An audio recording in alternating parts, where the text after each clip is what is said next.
Hi, welcome to Black Cat Crafts. I'm doing a Mad Max themed slot car makeover in today's episode. It's the 1st of October and I've got my orange shirt on. Same thing with the guy in the car. That's right. We took a used vintage slot car and added just a lot of accessories, a new paint job, and of course, a scary skeleton driver.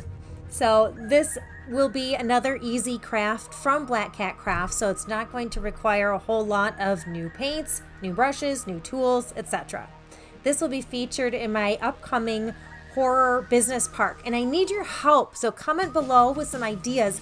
What should I call this place? It's gonna have a coffin factory, a broomstick showroom. I need your ideas. So to make this come alive, I used a 1/43 slot car set. That's roughly O gauge if you're into trains. And it's a great size for this type of collectible. The first thing you'll do is prep the truck. In this case, I took all the badging off. They're just stickers. Used a little bit of rubbing alcohol to get the glue off, but I didn't stress about it because when you want to paint the truck, well, having a slightly grungy, imperfect paint job fits because you're going to spooky it up anyway. The next step are to add teeth. So when you add the teeth, you could do it one of two ways. I painted them on, but if you're looking for the easy button, you could make this a printable. So I do a lot of printables in many of my projects. This one is no exception. In fact, I use it twice. I use plain printer paper, no special ink. I don't even use the photo setting. I just do some guesstimates on the sizing, print a couple out, and I pick the one that fits the best. And then I use Mod Podge and water to attach it. But I'll show you that later. The next thing I'm doing is adding a little bit of grunge to my paint job. And I do this with a very small amount of paint and a dry brush. And I'm abusing the brush, let's be honest. I'm totally abusing that paintbrush. But it works well for this project because it gives it a somewhat metallic look.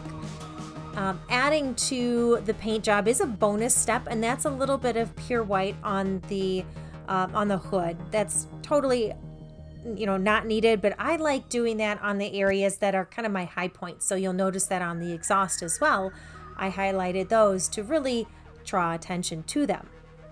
So now that I've got my truck all grunged up, it's time to let it dry and print off some skulls. I gave myself a couple of size options, but I did go with the larger size. And I simply cut them out, put some Mod Podge on the truck. I got the skull wet with plain water, just like you do with a decal. And now I'm globbing more Mod Podge on top of it. I'm not being very careful with it. The idea is that you want the water to sink into the paper so that it conforms to the shape of the truck. So now it's dry and it looks fantastic. I think that actually looks a little bit too pretty, too clean. So I am adding a little bit of gray. So this gray is, I'd say, at least half to 75% water. It definitely leaves the image so it shows through, but yet it helps it blend into the overall paint job of the truck. This is a bonus step. I happen to have some brown paint that is, well, it's ruined. It came that way. It's cheap paint, right? This is a channel all about budget miniatures, and I saved it because it's the perfect color and perfect texture for mud on my miniatures. It's actually the texture of snot. It's really gross to work with, really hard to work with, but the outcome is really good. It makes a nice 3D mud.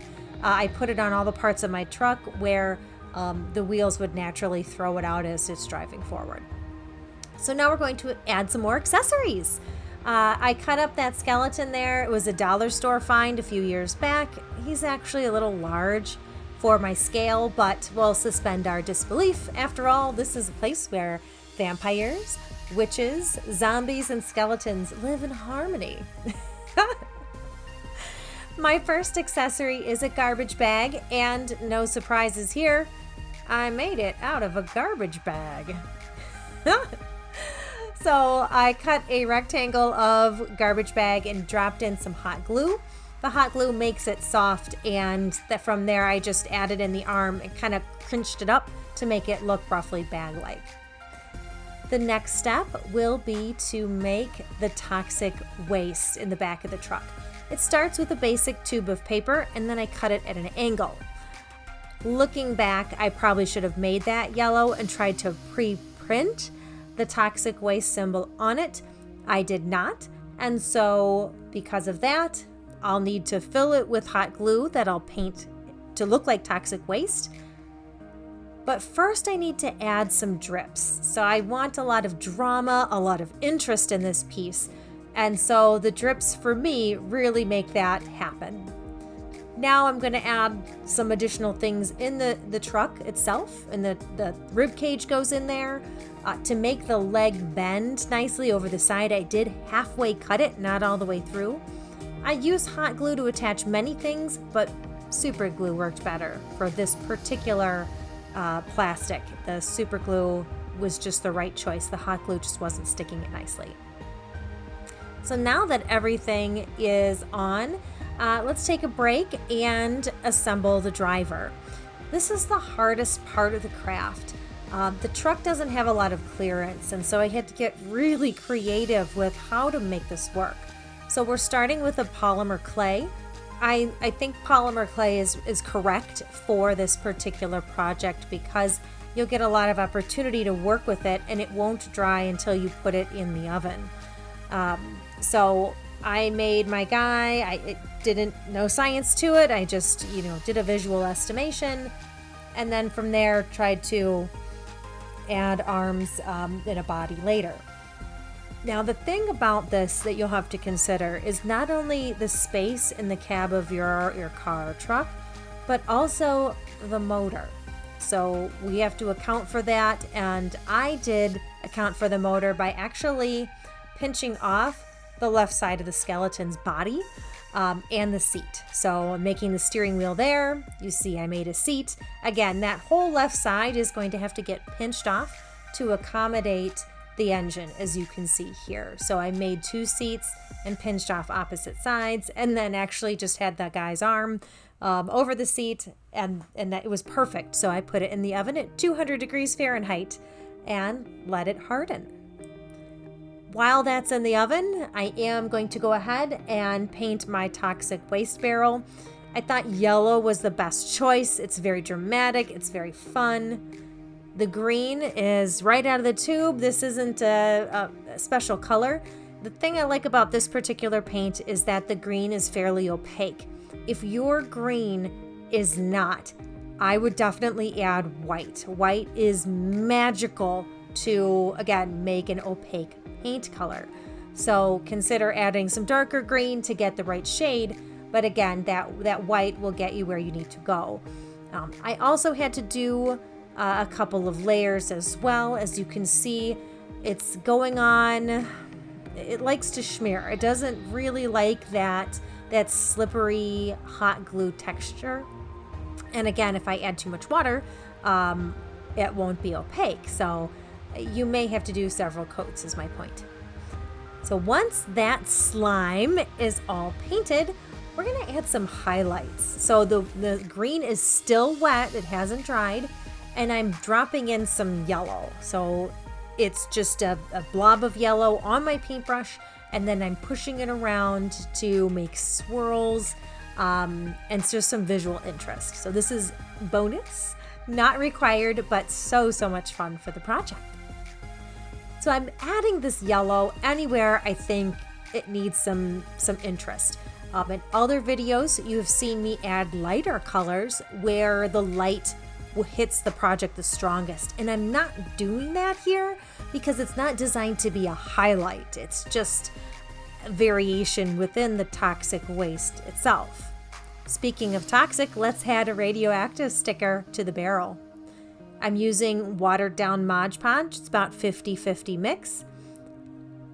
And I've put a little on the barrel and then added it to the symbol itself.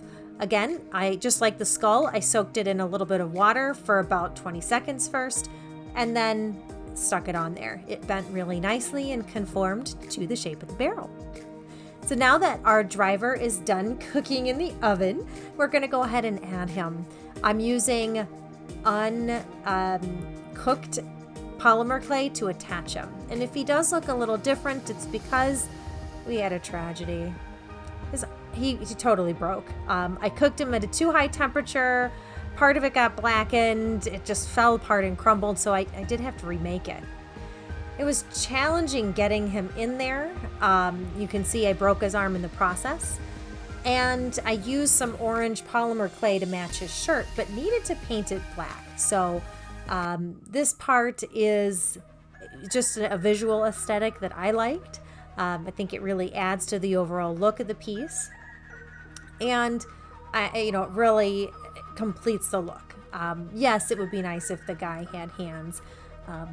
Honestly, this is a channel that's supposed to be easy, so there are a lot of miniature makers out there that are much more detailed than I am, so go check out their channels. So the one thing we're not going to paint is on the motor. See that little silver button?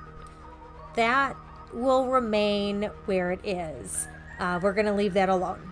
So now everything is dried and we're done. So very cool. Look at that. It just, the whole thing looks absolutely stunning. The way it turned out, it just is such a different look from the cartoonish truck that it originally was.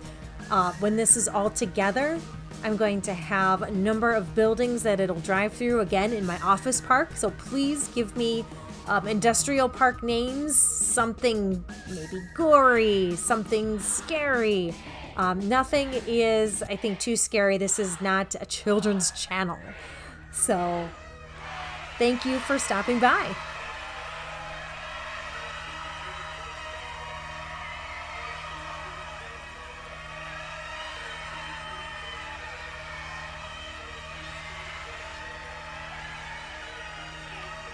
So at Black Cat Crafts, we're all about fun and Halloween.